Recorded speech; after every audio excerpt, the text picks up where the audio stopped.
welcome back. So today I'm going to talk about the parathyroids. So they're not the most commonly talked about organ in your body. They're not the biggest. They are actually really tiny. You have 4 of them, parathyroids. They sit next to and behind your thyroid gland. So 2 kind of at the top, 2 at the bottom middle. And they're essential for your bones and your teeth. They control your calcium balance through the parathyroid hormone. So how they work, so they are in contact with your intestinal tract and your brain to monitor that calcium balance. So it monitors the level, so it's about 10 milligrams per liter of blood that it wants to keep that calcium balance at.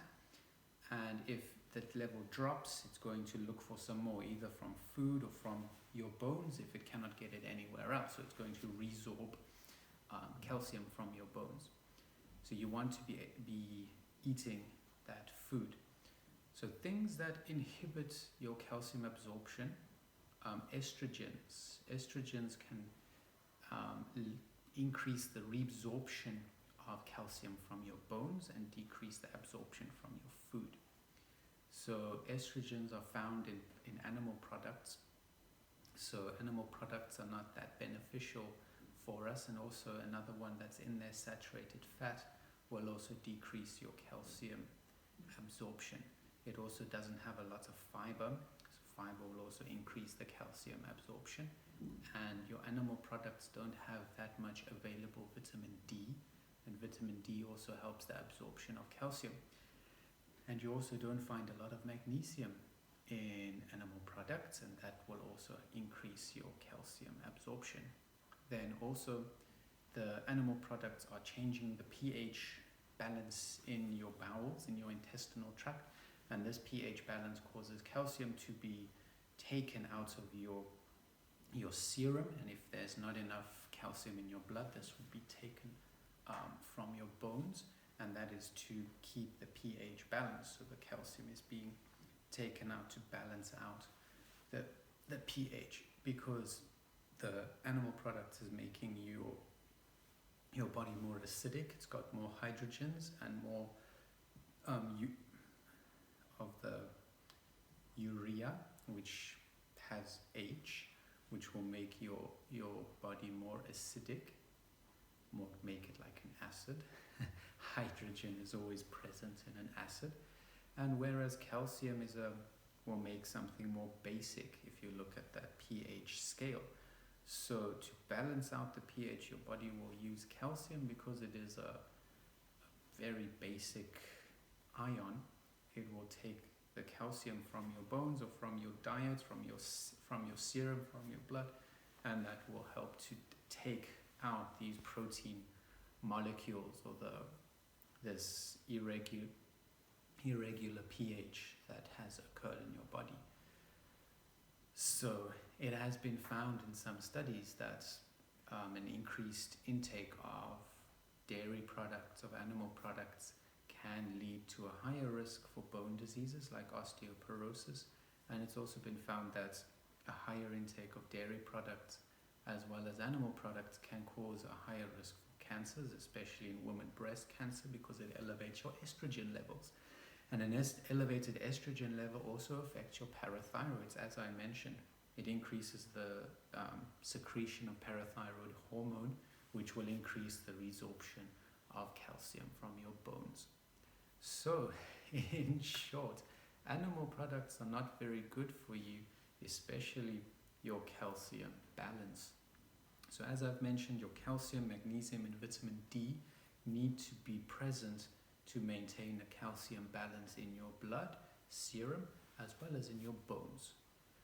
And the vitamin D here that we're talking about is calcitriol, and that is vitamin D3, which is the active form.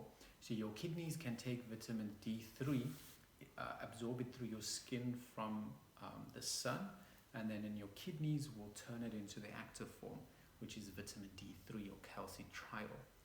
So calcitriol levels will then help to increase the absorption of calcium in your small intestine, your duodenum and your jejunum.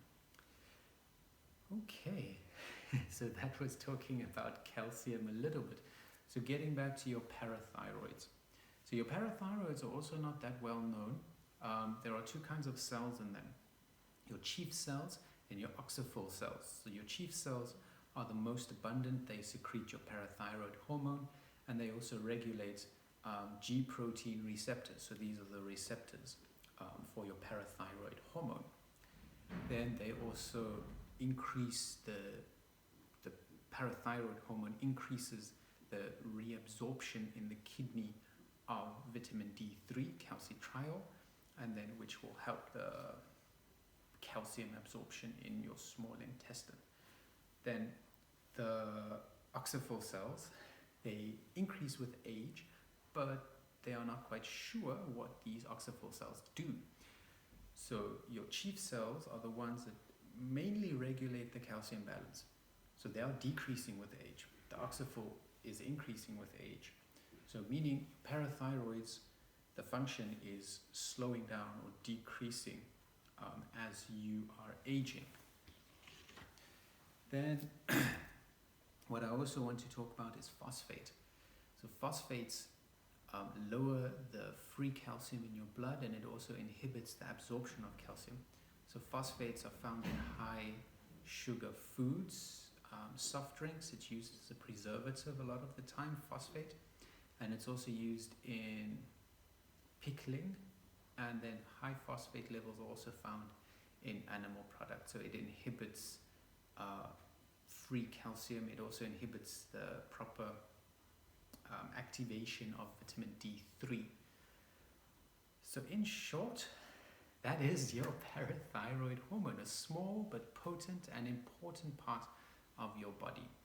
So if you are secreting too much parathyroid hormone, you will have brittle bones, a low bone density, and you can have diseases like osteoporosis.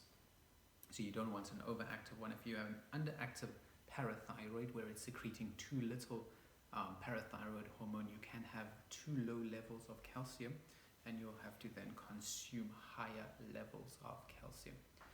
So I hope this helped a little bit to understand the body and the parathyroids.